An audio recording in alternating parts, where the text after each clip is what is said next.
মাথায় কোনো কাজ নাই? এসব কিসের প্রচার করছিস? কেনে সমাজ সেবা করছি। একটা মানুষের মূল্যবান জিনিস হারিয়ে গেছে, তাকে তার জিনিসটা ফেরত দেওয়া একটা মানুষের কর্তব্য।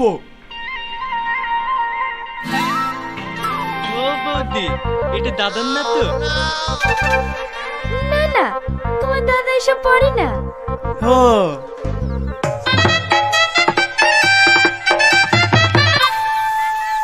এইভাবে আর হবে না রে, দরকার হয় বাড়ি বাড়ি কি জিজ্ঞেস করতে হবে। দরকার হলে তাই করতে হবে।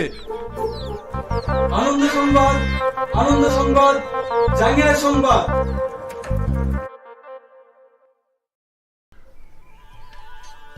আনন্দ সংবাদ, আনন্দ সংবাদ, জাঙ্গিয়ার সংবাদ। ওই শালাদের অত্যাচার বন্ধ করতে হলে কি করতে হবে জানিস? কি? দাঁড়া, তোমরা আমার অনেক